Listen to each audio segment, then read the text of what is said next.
Welcome to On the Edge with April Mahoney Brains.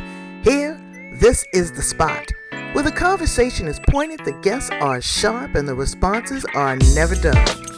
Welcome home, Brains. There's only one requirement to hang out on the edge, is that you open your big brain and close your small mind. Did you bring your thinking caps?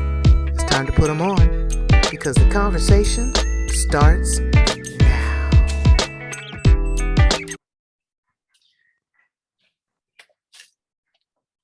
Brains, welcome home.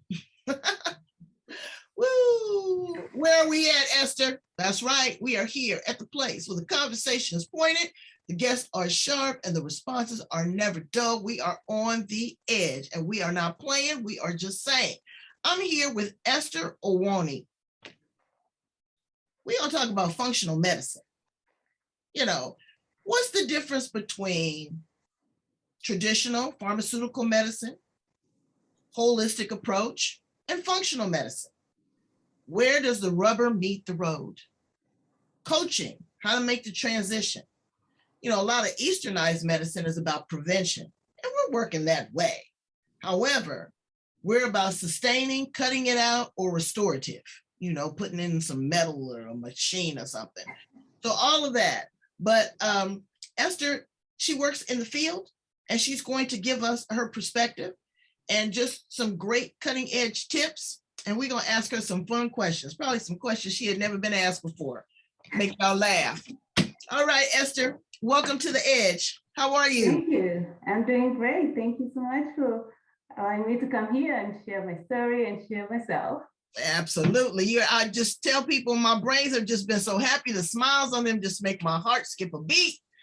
I'm doing good. I'm doing good. So tell us a little bit about you. You're down there in the Carolinas. I've never been to the Carolinas. That's always someplace I wanted to visit. Me and Mr. Magnificent gonna take a car trip down there. How'd you end up in North Carolina of all places? I know. So I have been in North Carolina for about 23 years now. I'm originally from Kenya. Came to this country about 23 years ago. We first landed, actually my mother had applied for a green card, and it's like a lottery, and she won. She brought her family. What? To say that she, you know, people win a green card, people win a lottery and win money. We won a lottery of a lifetime. Wow, that is beautiful. A lifestyle, yes. And so we first landed in New Jersey, and then a year after staying there, we decided to move down to North Carolina. My dad had visited and liked the place. And so that's how I ended up here. I went to school in North Carolina. I never moved out of here. Tell us about the life in Kenya. What kind of life did you have in Kenya? What do you miss about it? Okay, so I do miss the calmness of the people, as in it's not always on the go. People are not always on the go. People will stop and say hi. When I last visited, they, you know, pull out their hand. That's pre-COVID, and you know, you shake hands and they say, "How are you doing?" Like, come on and let's have tea. And you know, they have time to talk, and that conversation. That's something I miss here. You know what? Yeah, now here it's the hustle and the bustle and the grind, and people are so cotton picking angry. Brains, I'm disappointed at you ones that are angry. They are, you know, just for anything. You know, they have no patience. And you just don't realize, just take your time. Just, you know, I love islands, you know, like, you know, Jamaica and the Bahamas and, you know, just really, and Africa as well. Everything is, you know, it's in its own time. It's going to happen. We don't do that here, you know, and you're a busy woman yourself. You are a mother of 3 and a wife and hold a job. How do you keep work-life balance and smile on your face? Smile on my face. I think the smile is there. But basically, I got to communicate what's going on. We got to communicate. What are we doing this week? What's happening? and have the people around me understand that we are doing everything, trying to make it really. So a lot of communication, the kids know where they're supposed to be, the parents, we know where we're supposed to be, and keeping a routine. And then also there is the convenience of this fast world where you can get your stuff delivered. You don't have to go places. You can avoid things that you don't need to do. You know? Right, right. Well, let me ask you something. You know, you're a mother of three. So is this a well-tuned machine? It's a teamwork. Are you a good delegator? Do you tell them, you know, exactly what to do? Or are you the negotiator? Oh gosh, I think I negotiate. I'm terrible at delegating, but I try. I negotiate more, I think. I'm bossy. I'm delegating. I'm telling you what to do. You it's three kids, but then, you know, again, it's each individual's personality. Some people don't take, you know, that strong hand. So, you know, what's your husband like? Is he, you know, is he a negotiator or is he a disciplinarian? Disciplinarian, and I'm glad, because as they grow older, I fail at that. I have my own upbringing, beliefs and thoughts, or maybe things that hold me back from being such a disciplinarian. So, you know, he tends to take that. What was the culture like growing up in Kenya for, you know, young women? Were you really kind of thrust forward to pursue an education, or have, you know, get married, have a family? I you know, every family's different. I get that, but overall, the culture there. It's going towards having every woman get educated, but it was not always the same way. Especially in the area I grew up, I really did see a lot of, I would say, domestic violence. That wasn't too encouraging. A lot of women, as I saw even growing up, if a woman or a young girl ended up pregnant in the, you know, in high school or something like that, they dropped out of school. And that's one thing I was never okay with. I would love to go back and say, okay, that is not right. Absolutely. You know, because if you can work in the field or in the marketplace or weave baskets with a baby on your hip, you can do it with a book in your hand. Totally. And it's changing, but that's one thing that was going on that I never liked. So women, it's changing, but they did not have as much opportunity as I grew up. But when I go visit now, I see that it's changing to where more in, you know, offices and education. Influence and stuff. That's really good. So you came, you won the lottery. I can't believe that. That's a blessing. So you won the lottery, you came to New York, you moved to North Carolina, you went to college, and where are you now?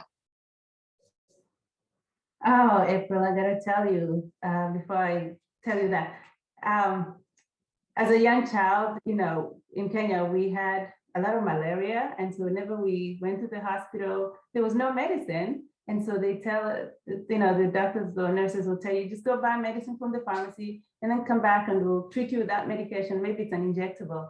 And it's, you know, if you don't have the money, you don't get treated. And it was, you know, a dire situation. But obviously, when I went to the pharmacy, my mom was a teacher, we could buy medicine. And I saw the pharmacist there, they had what the people needed, and they were not as, you know, they were not telling people get out of here like the hospital was. And so, you know, I thought I want to be a pharmacist when I grow up. But what happened is that's also felt like a far-fetched dream, because you had to have money to go to school, all that kind of thing.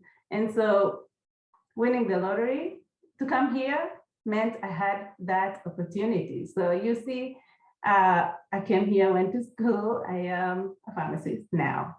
Wow. And so now you're expanding that. You're diversifying a little bit, editing and shifting, because you see the effects that medicines have on the body.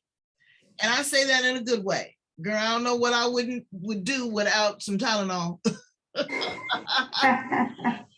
But you know, insulin and cancer treatments, I get all of that.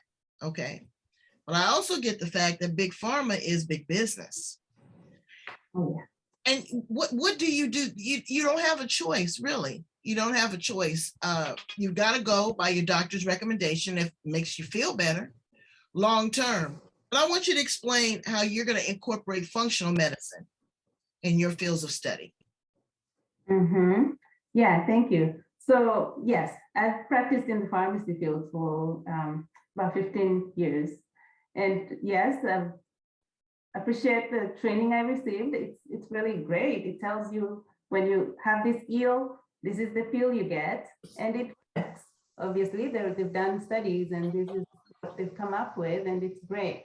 Where functional medicine comes in for me is when I just taking care of patients throughout my career. I just see the same people come back, and they've not gotten better, except they've gotten more medication in their, it's a pill burden. They have more and more medication to take.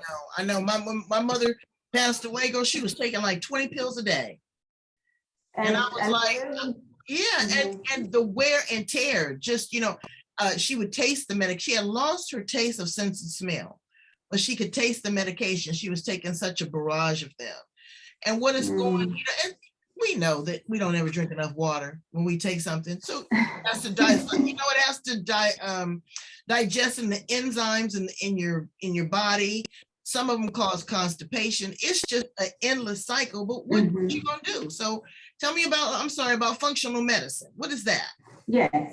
And so I saw that that's what was happening with my patients. So I thought I need to dig deeper because I wasn't getting satisfaction anymore. I mean, 15 years in this and seeing the same results doesn't feel satisfying anymore. And that's how I ran into the field of functional medicine. This is where individuals, you're able to get to the root cause of condition, chronic conditions that do not have, you're told that you're just going to manage them with medicine. But in this field, people go upstream. We go upstream to find what's really causing it. Why are you in this situation? And I chose to work with individuals with diabetes, and we look at how do you end up with diabetes? Why is it the issue you're dealing with? Because our genes or our body is supposed to help us or take care of us, but then when something falls out of line, we get ill, and so we go to look at how did we get here, and there's several things that could be causing us to be there. We just not trained that in our regular schooling, and so nobody tells you, okay, maybe it's the toxins in your environment. Right. You don't think. Let me ask you something too. Let me interject and ask you something too. Being from Africa, it's a different philosophy around medicine because there are still village people that practice medicine. Age-old girl, I went to Jamaica and I had a headache from the night before because I was drinking. And I go over to the lady had all these, different little condiments on her table. And I said, do you have anything for a headache? She says, oh, just drink this herb. Well, I was like, after what I went through last night, I'm not drinking nothing else. But it's a different culture because they use the actual plants because the plants are medicine. And the herbs and they connect with the soul and the energy and the body in a different way. In some cultures, they still practice voodoo. Voodoo is not, anti-Christ. It is a way of communicating spiritually with their native tribe. Blood sacrifices. It's just cultural brain. So, don't be oohing and ahhing. Check this out, because functional medicine is different. It's going to, like you said, to the root cause of what's going on. Sometimes people be getting treated for lung cancer, and it might have started in their colon. It's how do you help people figure that out? Through blood tests, through their genetics, their DNA? How do you help them figure out what's going on? There's actually all of that, but mostly labs. Just it could be urine or stool or blood sample to see how the body breaks down whatever you take in or whatever it excretes. And whatever it's breaking down, you follow backward in that path to see how does it create this, what is the beginning product to end up in this area, in this end product. So you work backwards to find what's going on in there. So if whatever you find, you say, okay, this is what we found. So it's released in the liver, it's released in whatever part of your intestines, colon, whatever. And from there, it gives you an idea of what's going on or where the problem is starting from. So it's not the same for everyone. No, it's not. And like again, like I said, discovering that. But though, was I right though about the cultural differences as far as the, the treatment and diagnosis of some illnesses in a different country? Absolutely. I've actually been treated with that. And every once in a while I hear about it here and I laugh. I'm like, my grandmother did that. The part where you have an inflammation and they maybe place a bead and put some salve, whatever salve they put on there. Right. That has been with me. And when I see it happen here, I'm like, oh my gosh, that is something I'm familiar with. Exactly. It's the old remedies, because the body has only changed because we've, genetically modified it in so many different ways. What we do, people that self-medicate, the disease that builds up, the stress and anxiety. So you have a coaching program. Tell us a little bit about that. Yes. So with my non-satisfaction with the way I saw my patients come back, and I thought of what else I could actually do, because this wasn't satisfying to me either, because they called me with too many questions.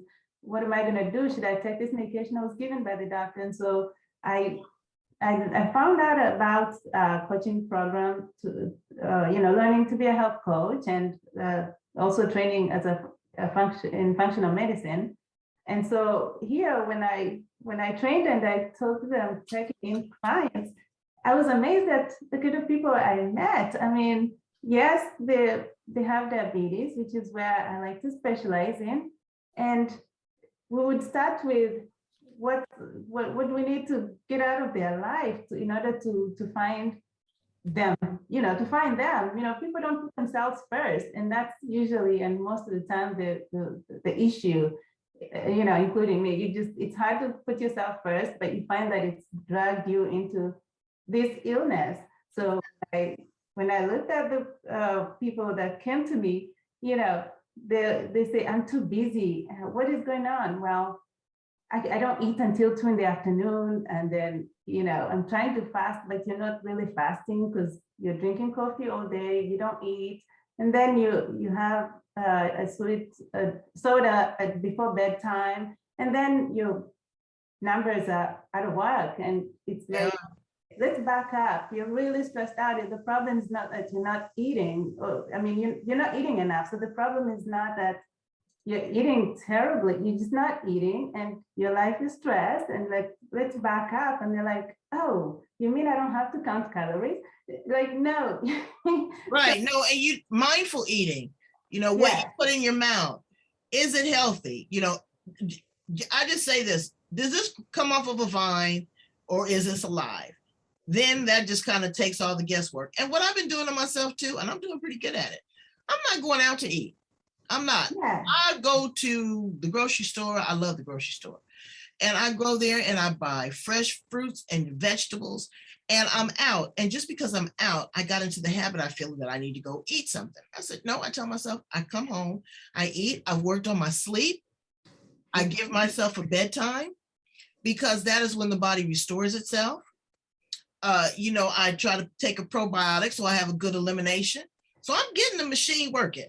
I'm getting it working, and I'm doing some exercise, got some roller skates, but it's mind, body, spirit. It's about understanding where you are. If you are on medicine, sometimes, people are going to have to do that. Now we know that, Esther, we can't, pretend that they're not going to need it, and they may need it for a lifetime. Oh, definitely. Yeah. But what you can do is every aspect of your life, brain doesn't have to be in chaos. You could have irritable bowel syndrome, but you know, take care of the rest of your body, your upper body, eat right, all those kind of things. A lot of stuff you can do.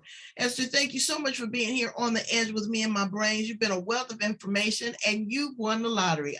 That's a beautiful story. I love that. That makes me so happy. Tell my brains how to get in contact with you.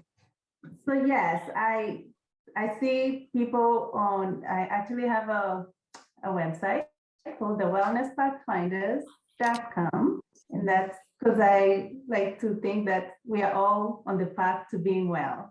And then I'm on social media, on Facebook, on LinkedIn, under my name, Esther Onyoni. And then also on my email, eonyoni@gmail.com. I like to. Wait, you gotta slow down and say that and spell it. It just rolls off your tongue like magic. So tell them, because we want them to contact you. Yes, my email, eonyoni, EONYONI @gmail.com, just like my last name. And I like to talk to people about just seeing a difference in making a difference in their life besides taking the medication. They need to take that, but then also go beyond that because they are their own advocates for their health. Exactly. Let me ask you just a couple more questions because I did want to ask you some questions before we conclude. You have how many daughters? Oh, yes. Well, I have 2 sons and 1 daughter. The baby. Okay, so you have 1 daughter. So what are you pouring into your daughter about the life that you lived in Kenya, what you experienced there, winning the lottery, coming here? What encouraging words are you providing into her soul? Okay. I think she also has won a lottery because she doesn't have to grow up the way I grew up. I was more restricted, more like, okay, you're a girl. Okay, so I was a tomboy, but it was cut short for me because they say, you're a girl, you can climb up that tree, but I love to climb the tree. So I tell her, put on your tights and get up that tree, girl. Right, that's right. And be the person that you are. Exactly. What do you want your legacy to be? My legacy to be that I was able to see beyond what I do, as in what I was trained, to what is really practical and realistic for people to do and just be better off than what we're used to seeing in our regular life. Mm-hmm. What would you tell a 25-year-old young girl in Kenya, Esther, that's struggling, that just thinks that there's no way out? What would you say to her? Oh, yes. So definitely, that's my future mission. And I will tell her that she just has to step outside of the village, because that's the reason they don't see a way out, is because they haven't stepped out to go to the next village even. And that there is a different way of seeing things, and that this is not the end. They have to keep going. That's right. And to be encouraged, because there's a world of opportunity out there. But when you're trapped or not trapped, yes, you're just isolated. You don't see anything outside of, and there's a lot of people here in the United States, believe it or not, that don't leave their community, that don't mix with other people. They're missing out so much on life. Well, I'm so glad to have you here with me on the edge. Where's the postcard? Here we go. Yeah, thank you for having me. Thank you. Brains, check out your functional medicine, because what you can do is you can do some preventive stuff. You can do some maintenance. You might even find a healing, right? Oh, yeah. All right. Take care of yourself, Brains. Thank you so much. Bye-bye.